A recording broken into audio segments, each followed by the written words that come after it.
భారతదేశంలో Elon Musk entry clarity వచ్చేసింది.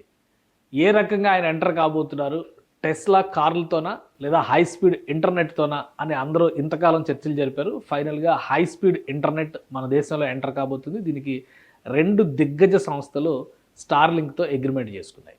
మొదటిది ఎయిర్టెల్ కాగా రెండోది జియో. రెండు కూడా భారతదేశంలో టెలికమ్యూనికేషన్స్ రంగంలో ప్రతిష్టాత్మకమైనటువంటి సంస్థలు, లార్జెస్ట్ నెట్వర్క్ ఉన్నటువంటి సంస్థలు.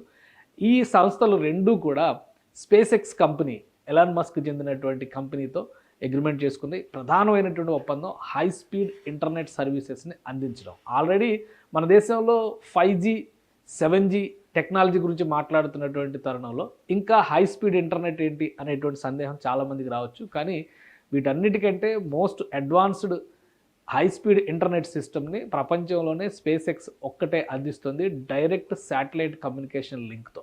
సో దీనికి ఉన్నటువంటి సబ్సిడరీ కంపెనీనే స్టార్లింక్ భారతీయ ఎయిర్టెల్తో ఒప్పందం చేసుకుంది. ఇండియాస్ ఫస్ట్ అగ్రిమెంట్ అంటూ భారతీయ ఎయిర్టెల్ అనౌన్స్ చేసింది. ఆ జరిగిన కొద్ది నిమిషాల్లోనే ఇది స్టార్ అలైన్డ్ అంటూ రిలయన్స్ జియో కూడా అనౌన్స్మెంట్ చేసింది. రిలయన్స్ జియో కూడా స్పేస్ ఎక్స్తోనే అగ్రిమెంట్ చేసుకుంది. ఈ స్టార్లింక్ కంపెనీకి సంబంధించి ఇది Jio plus SpaceX @Starlink for digital India అని చెప్పని వాళ్ళు కూడా షేర్ చేశారు. సో ఇందులో ఈ జియో ప్లాట్ఫామ్స్కి సంబంధించి Jio to bring SpaceX Starlink high speed internet to its customer, ఇది కూడా అగ్రిమెంట్ చేసుకుంది. రెండు ఒకే రోజు అనౌన్స్మెంట్ అయినాయి.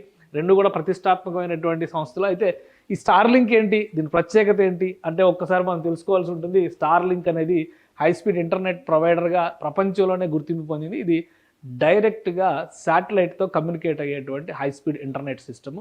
మనం ఒకసారి ఈ స్టార్లింక్ ద్వారానే, ఈ స్టార్లింక్ ఉన్నటువంటి ప్రత్యేకతను మనం ఒకసారి విశ్లేషించి చూస్తే కనుక ఇది డైరెక్ట్గా కనెక్ట్ చేసుకునేటువంటి క్రమంలో ఇప్పుడు ఉన్నటువంటి సిస్టంలో మనం చాలా వరకు వైర్ మీద డిపెండ్ అవుతాం. వైర్లెస్ టెక్నాలజీగా దీన్ని చూడాలి. ఓన్లీ ఇన్ హౌస్ మాత్రమే వైరింగ్ అవసరం ఉండేటువంటి వ్యవస్థ ఇది. ఇలా ఒక యాంటీనా తరహాలో ఉండేటువంటి డివైస్ని స్టార్లింక్ ప్రొవైడ్ చేస్తుంది. ఆ డివైస్ని ఎక్కడ ప్లేస్ చేసినా అది శాటిలైట్కి కనెక్ట్ అవుతుంది, జియో శాట్కి కనెక్ట్ అవుతుంది. ఆల్మోస్ట్ 36,000 కిలోమీటర్ల పైన ఉన్నటువంటి ఈ శాటిలైట్తో కనెక్ట్ అవుతుంది.